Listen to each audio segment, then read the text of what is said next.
පුතේ මේ වෙනකොට ලෝක කාලගුණ විද්‍යා සංවිධානය අනතුරු වගකීමක් කරලා තියෙනවා ලෝකෙට එල්නිනෝ තත්ත්වයක් නිර්මාණය වෙන්න පුළුවන් කියලා. ඒ වගේ මේ වෙනකොට ඒ තත්ත්වය උද්ගත වෙමින් පවතිනවා. තාම නිර්මාණය වෙලා නැහැ. ඉදිරියේදී නිර්මාණය වීමේ හැකියාව තියෙනවා 90ක් විතර.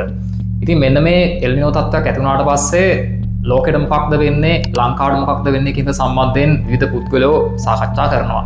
මම මෙතනදී ඔයගොල්ලන්ට කියලා දෙන්න උත්සාහ කරන්නේ ඇත්තටම එල්නිනෝ තත්ත්වයක් කියන්නේ මොකක්ද? එල්නිනෝවක් නිසා අපේ ලංකාවට මොන වගේ බලපෑමක්ද වෙන්නේ කියන එක. සාමාන්‍යයෙන් මේක තේරුම් ගන්න කලින් එල්නිනෝ සංසිද්ධිය ඇති වෙන විදිහ පොඩක් තේරුම් ගන්න ඕන. ඒ වගේම සමහරු කියනවා එල්නිනෝ නිසා ලෝකෙට නියගයක් ඇති වෙන්න පුළුවන් කියන එක. එතන නියගය වගේම සමහර පැතිවල දරුණු ගම් වතුර තත්ත්වයක් ලංකාවටත් එහෙම වෙන්න පුළුවන්. ඉතින් ඒ නිසා එල්නිනෝකින් ඇතිවන මූලික බලපෑම් ටික මොන වගේද කියන එක සාකච්ඡා කිරීම තමයි මේ වීඩියෝ එකේ අරමුණ වෙන්නේ. මම මුලින්ම ඔයගොල්ලන්ට කියලා දෙන්නම් එල්නිනෝවක් කියන්නේ මොකක්ද කියන එක. හරි? මෙතනදී පුතා සාමාන්‍යයෙන් එල්නිනෝ සංසිද්ධියක් ගැන සාකච්ඡා කරන්න කලින් අපි දැනගන්න ඕන මේ ලෝකයේ ස්වභාවය, ලෝක සිතියම සම්බන්ධයෙන් පොඩි අදහසක් තියෙන්න ඕන. පුතා ඔයගොල්ලෝ දන්නවා මේ තියෙන ලෝකයේ ලොකුම සාගරය පැසිෆික් සාගරය. මේ තියෙන්නේ උතුරු ඇමරිකා මහද්වීපය, මේ තියෙන්නේ දකුණු ඇමරිකා මහද්වීපය. එතකොට මේ තියෙන්නේ ආසියාව පැත්ත, මේ තියෙන ලංකාව. මම ලංකාව පොඩ ලොක් කරලා ඉඳලා තියෙන්නේ චුට්ටක් ලොක් කරලා ඉඳලා තියෙන පරිමාණයට වඩා පොඩ මේක තේරෙන්න. සහ මේ තියෙන්නේ ඕස්ට්‍රේලියාව පැත්ත. මේක තමයි ලෝකේ කුඩාම මහද්වීපය. ඒතර පුතේ දෙන්න මේ කියන පැසිෆික් සාගරය තමයි ඔන්න ඔය කියන එල්නිනෝ සංසිද්ධිය නිර්මාණය වෙන්නේ. ඒතර එල්නිනෝවක් නිර්මාණය වෙන්න කලින් සාමාන්‍යයෙන් පුතා ඒ කියන්නේ එල්නිනෝ අවස්ථාවක් නොවන අවස්ථාවකදී දෙන්න මේ පැත්තේ ඉඳන් මේ පැත්තට හුලං හමාගෙන එනවා. ඒ කියන්නේ පැසිෆික් සාගරයේ දැන් ඔයා මෙතන හිටගත්තොත් මේ තියෙන්නේ පැසිෆික් සාගරයේ නැගෙනහිර පැත්ත. මේ තියෙන්නේ බටහිර පැත්ත.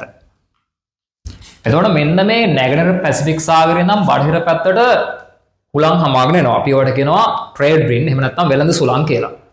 එතකොට මෙන්න මේ වෙළඳ සුළං මගින් වෙන්නේ මේ පැත්තේ තියෙන උණුසුම් ජල කඳ මෙහෙම තල්ලු කරා මේ පැත්තට අරගෙන එනවා. ඒ කියන්නේ බටහිර පැසිෆික් සාගරේ පැත්තට. හැබැයි සමහර කාල තියෙනවා මේ වෙළඳ සුළඟේ වේගය අඩු වෙන්න පටන් ගන්නවා. එහෙම නැත්නම් මේ වෙළඳ සුළං අනිත් පැත්තට හමන්න පටන් ගන්නවා. ආන් එතකොට මේ පැත්තේ තියෙන උණුසුම් ජල කඳ හරිද? දෙන්න මේ කලාපයට තල්ලු වෙලා යනවා. එහෙම ගියාට පස්සේ මේ කියන පැසිෆික් සාගරයේ නැගෙනහිර කොටසේ අසාමාන්‍ය විදිහට උණුසුම් ජල කඳක් නිර්මාණය වෙනවා. ඔන්න ඕකට තමයි අපි කියන්නේ එල්නිනෝ තත්ත්වයක් කියලා. එතකොට එහෙම ජල කඳක් නිර්මාණය වුණාට පස්සේ සාමාන්‍ය මේ පැත්තේ ජල වාෂ්ප වැඩි. ඒ ජල වාෂ්ප ඉහළ අහසට ගිහිල්ලා මෙන්න මේ අවට කලාපේ රටවල් වලට දරුණු ගම් වතුර සහ කුණාටු තත්ත්වයක් ඇති වෙන්න පුළුවන්. ඒ වගේම මුහුදේ කුණාටු නිර්මාණය වෙනවා මේ කාලෙදී. හැබැයි මේ පැත්තට එහෙම කුණාටු ඇති වෙනකොට දැන් මේ පැත්තේ තිබ්බ ජල වාෂ්ප ටික තමයි මෙහෙට ගිහිල්ලා තියෙන්නේ. ඉතින් ඒ නිසා මේ කලාපයේ ජල වාෂ්ප රහිත තත්ත්වයක් තමයි නිර්මාණය වෙන්නේ. ඒ වගේ මේ පැත්තට අර ඉහළ වායු ගෝලයේ තියෙන වායුන් පල්ලෙහාට එනවා. ඒකත් එක්ක මේ පැත්තේ පීඩනය පොඩ්ඩක් වැඩි වෙන්නත් පටන් ගන්නවා. ඉතින් මේ කලාපයේ ජල වාෂ්ප නැහැ, සංවහන ක්‍රියාවලිය මෙද වැටෙනවා. ඉතින් ඒ නිසා සාමාන්‍ය මේ ඕස්ට්‍රේලියාව, ඉන්දුනීසියාව මේ අවට කලාපයට නියගයක් ඇති වෙන්න පුළුවන්. ඒතර සාමාන්‍ය සිද්ධිය ඕක තමයි එල්නිනෝවකදී. එකයි අපි කියන්නේ සාමාන්‍ය මේ කලාපයට එල්නිනෝවක් නිසා නියගයක් ඇති වෙන්න පුළුවන් කියන එක. හැබැයි මේ පැත්තට දරුණු ගම් වතුර. ඒ වුණාට ලංකාවට 100%ක්ම නියගයක් ඇති වෙනවා කියලා කියන්න බෑ. මේක දූපත් රාජ්‍යයක්. ඒ වගේම මේක ඉන්දියන් සාගරයෙන් වට වෙලක් තියෙන්නේ. ඒ වගේම සමහර වෙලාවට මෙන්න මේ එල්නිනෝ ඇතිවන කාලෙදී ඉන්දියන් සාගර කලාපයේ වෙනම එල්නිනෝ තත්ත්වයක් නිර්මාණය වෙනවා. ඒකට අපි කියනවා ඉන්දියන් ඕෂන් ඩිපෝල්. එහෙම නැත්නම් ඉන්දියන් සාගර ද්විද්‍රවය කියන එක. පැහැදිලිද? ඒතකොට වෙන්න මේ தত্ত্বය ධන වෙන්න පුළුවන්, ඍණ වෙන්න පුළුවන්. ඒක මම කියලා දෙන්නම් කොහොමද වෙන්නේ කියන එක. සාමාන්‍යයෙන් එල්නිනෝවක් ආරම්භ වන කාලයේදී වෙන්න මේ IOD එක ප්ලස් මට්ටමට එනවා. අන්ගේ ප්ලස් වුණාම මේ ලංකාවට සංවහන ක්‍රියාවලිය වැඩි වෙලා වහින්න පටන් ගන්නවා. විශේෂයෙන්ම අපේ දෙවන අන්තර්මෝසමට මේක බලපානවා. රයිට්. දැන් ඔයාලට අන්තර්මෝසම මොකක්ද? ඒ සම්බන්ධ චූටි ගැටලුවක් තියෙනවානේ. දැන් මම පොඩ්ඩක් පැහැදිලි දෙන්න ලංකාවේ වෙහි රටාව. දැන් අපි ලංකාව පැත්තෙන් කතා කරගෙන යන්නේ. සාමාන්‍යයෙන් පුතා අපේ රටට උගල අහලා තියෙනවා මාර්තු අප්‍රේල් අකුණු ගහ වහිනවානේ. මේකට තමයි අපි කියන්නේ පළවෙනි අන්තර්මෝසම කියලා. ඊට පස්සේ ඒක ඉවර වෙච්ච ගමන් මැයි සිට සැප්තැම්බර් දක්වා යනවා නිර්පදික මෝසම. ලංකාවට ටිකක් වැඩියෙන් වහින්නේ, වැඩියෙන් වැස්සක් ලැබෙන්නේ, වැඩි කාලයක් වහින්නේ මේ මෝසමෙන්. ඒක ඉවර වෙච්ච ගමන් ඔක්තෝබර් නොවැම්බර් කාලේ දෙවන අන්තර් මෝසම එන්න පටන් ගන්නවා. ලංකාවට වහිනවා අකුණු ගහ.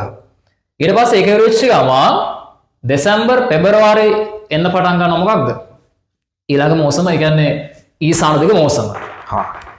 දැන් බලන්න මෙහෙමයි වෙන්නේ. දැන් එල් නිනෝවක් ඇති වෙනවා කියලා කියන්නේ දැන් මේ මැයි මාසෙන් පස්සේ වගේ ඉදිරි කාලවලදීනේ.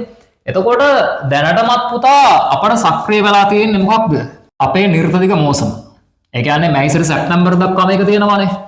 එතකොට මෙන්න මේ නිර්තදිග මෝසම සක්‍රිය වෙලා තියෙන මේ කාලෙදී එල් නිනෝ තත්ත්වයක් තිබ්බොත් බේම්මේ අවට කලාපේ ජල වාෂ්ප නැති හින්දා පොඩ්ඩක් මේ මෝසමට අවශ්‍ය ජල වාෂ්ප ලැබෙන්නේ නැතුව ගිහිල්ලා මොකද වෙන්නේ ටිකක් වැස්ස අඩු වෙන්න පටන් ගන්නවා. සාපේක්ෂව හිම දැනීමක් ඇත්තටම තිබ්බා. හරිද?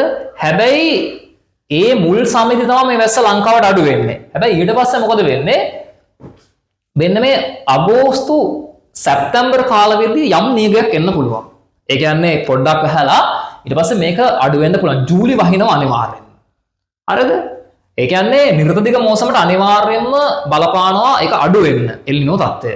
හැබැයි වෙන්න මේක අවසන් වෙනකොටම තව දෙයක් වෙනවා මේ පැත්තේ පීඩනය වැඩි. සාමාන්‍ය මේ පැත්තේ පීඩනය වැඩි වෙනවා මොකක් නිසාද? අහට ගියා රත්තරන් ජලය ඉහළ වාතය මෙහෙට ඇවිල්ලා මේ පැත්තේ ප්‍රෙෂර් එක වැඩි වෙනවා.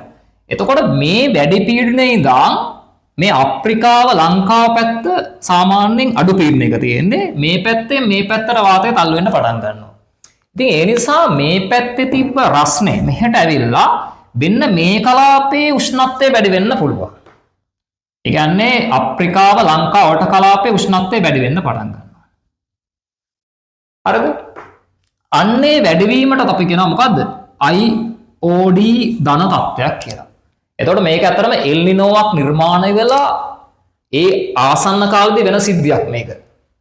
ලංකාවේදී නම් ගොඩක් වෙලාවට මේක වෙන්නේ ඔක්තෝබර් නොවැම්බර් දෙවන අන්තර් මෝසම් සමයේදී. පැහැදිලිද? එතකොට වෙන්න මේ IOD ධන මට්ටමට ආවට පස්සේ මේ අවට කලාපේ ජල වාෂ්ප හැදෙනවා. එතකොට වැඩි ජල වාෂ්ප ප්‍රමාණයක් මේ කලාපේ තියෙනවා.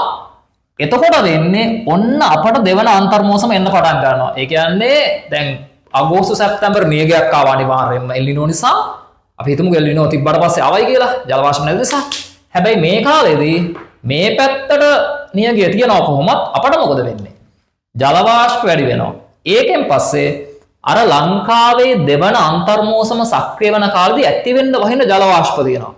ඒ වගේ මේ බෙන්ගාල බොක් කවට මුහුදේ අරාබි මුහුදේ කුණාටු වගේ දේවල් නිර්මාණය වෙන්න පුළුවන්.